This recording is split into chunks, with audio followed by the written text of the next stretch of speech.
Feilly, c'est le pays ensoleillé d'Alain Litaize, dialectologue au CNRS et auteur du Parler de Lorraine.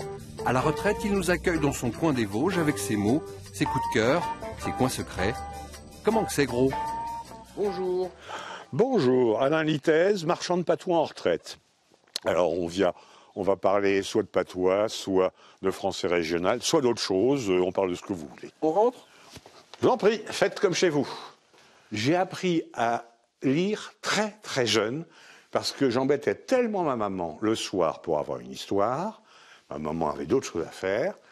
Elle m'a fait apprendre à lire par une institutrice en retraite. Je devais avoir à peu près 4 ans.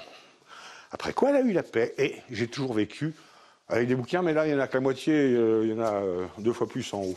Alors, il y a des termes lorrains qui peuvent être des termes patois. Hein, une pinéguette, bon, on sait ce que c'est.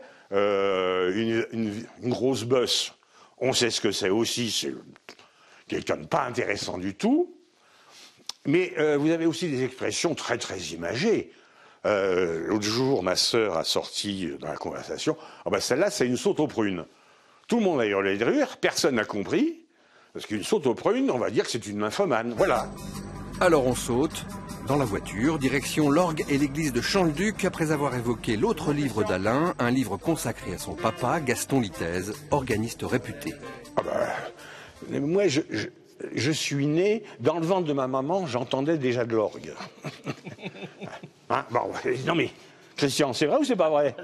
Bon, alors, c'est consubstantiel, si je puis dire.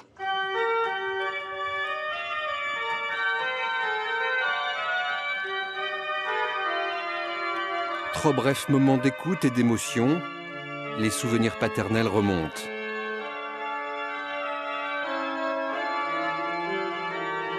L'heure tourne, direction l'Aveline de Vambruyères, chez Thierry, boucher charcutier. Salut Thierry. Et Alain, il vous embête tous les jours comme ça? Non, pas tous les jours. J'irai pas jusqu'à là, pas tous les jours, mais on va dire pratiquement toutes les semaines. Je suis pas un mauvais client, Mais sûr. Mais non mais bon, voilà, merci. Il n'y a pas eu de cas là. Mais il fait de la charcuterie tellement dégueulasse Par exemple. que par exemple ça. ça. Bon, ça par exemple. Ah, lui, il adore. Ah oui, ça. Bon, Ça, celui-là est un peu gras à Voilà, mon goût. à ton goût. Mais donne-moi 2 tranches de terrine, s'il te plaît. Lapin. De lapin, oui. Allez. Elle est immangeable. Et C'est pour ça que j'en prends toujours. Alors 2, hein. S'il te plaît. Comme ça. Parfois, bonne balade. Bonne journée, merci. Voilà, merci. Mesdames. Amusez-vous bien. Et on se retrouve en direct de la place Stanislas. À Bruyères, par exemple. Et évidemment, le clin d'œil, je pouvais absolument pas éviter ce clin d'œil. Ou alors je suis nul, bon, c'est possible d'ailleurs. Cette place Stanislas, elle a été construite un peu après celle de Nancy, 1770, comme on dit dans les Vosges, n'est-ce pas? Notre interview est interrompue par un groupe de randonneurs. Alors Alain retrouve le rôle de guide, conférencier, universitaire qu'il a été et qu'il est toujours. Sur le piédestal, vous avez représenté les différents métiers, parce qu'ici, c'est la place du marché. Vous allez faire un grand savant, attention, hein. Oh, mais... Oh là là. Objet de reportage quand même, donc... N'est-ce pas, hein vous voyez tout de suite, n'est-ce pas? Puis alors, je me la pète. Qu'est-ce qu'on fait? Ah ben maintenant, on va chez Annette. Alors, Annette, ça, c'est un personnage, hein, attention. Annette, une amie de 50 ans, une vraie amie. Annette déteste les animaux, hein, au cas où. Toutes les semaines, on se voit plutôt des fois qu'une. Hein, qu'on se voit souvent. Elle pourrait être professeure de psychologie.